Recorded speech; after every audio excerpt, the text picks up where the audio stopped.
Hi everyone, welcome to A Course in Miracles teaching. My name is Deborah and welcome to Anchored in Faith. We are on lesson 13, A Meaningless World Engenders Fear. Today's idea is really another form of the preceding one, except that it is more specific as to the emotion aroused.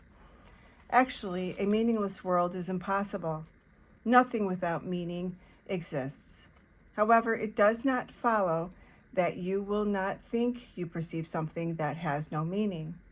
On the contrary, you will be particularly likely to think you do perceive it. Recognition of meaninglessness arouses intense anxiety in all the separated ones.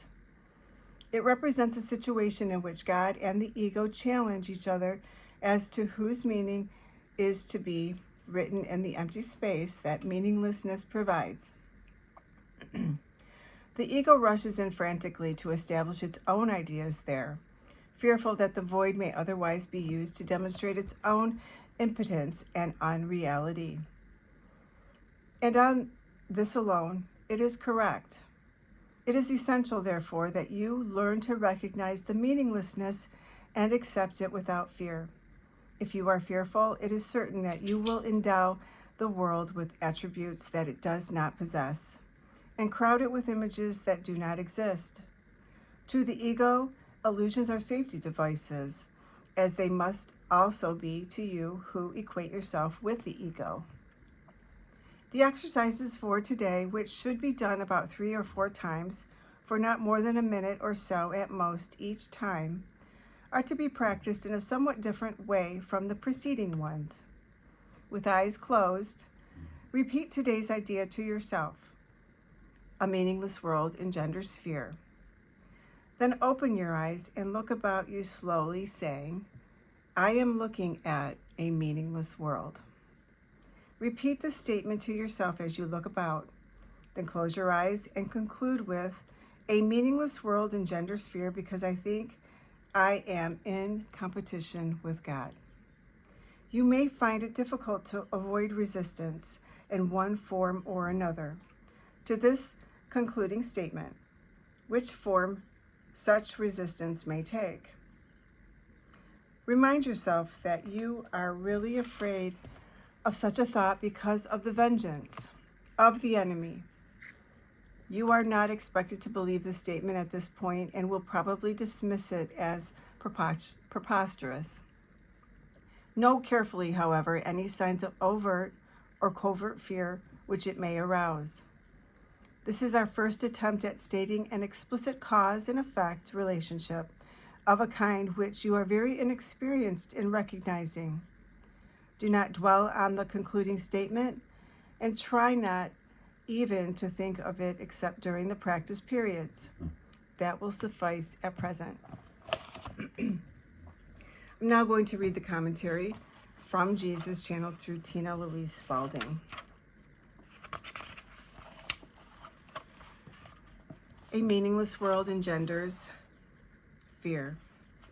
You are blessed beings indeed. I am that one you know as Jesus. It is with great joy that we join you today. You do not need to fear, dear ones, yet you remain very afraid. You have set up many defenses in your mind to protect yourself from this profound fear that is, perhaps unrealized in your conscious mind, though you feel it all the time. It manifests as anxiety, a sense that something bad might happen, or you wake up in the middle of the night with a sense of doom.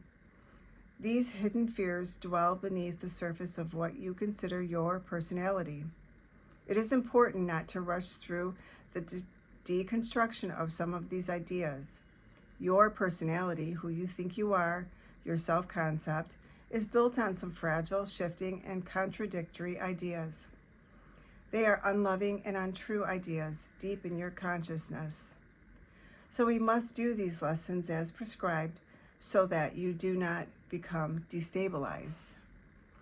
The ego will want to rush. It will say, let's play all these videos together in one day, and we will get through this mind transformation program quicker than anyone else. Do not listen to this voice. Some people have become destabilized by rushing through the lessons.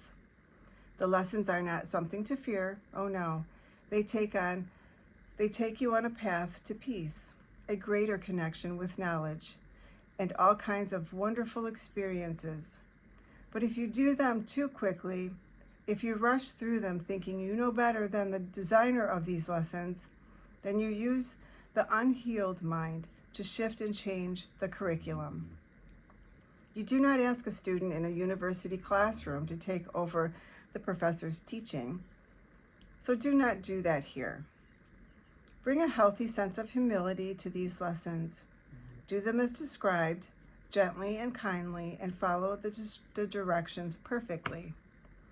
If you find yourself upset to such a degree that you want to quit the lessons, then reassess the way you do them. Perhaps you are pushing too hard or doing them too infrequently to get the results you expect. Perhaps you are rushing them and feel a sense of anxiety as you shift and change your consciousness too quickly.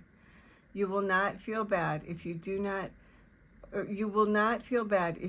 these lessons as described. They are designed perfectly to expose the shadows, fears, and misperceptions you have about yourself, and the unconscious fears and dreads that lurk deep in your mind. I am with you all the way. It is important you do not allow these words to frighten you. We will look at these shadows, fears, and confusion slowly and lovingly together. I am that one that you know is Jesus. We thank you again for joining us today, and we will see you tomorrow. So that is lesson 13, A Meaningless World in Gender Sphere. Please like, share, and subscribe. Thank you so much for being here, and I hope you have a beautiful day.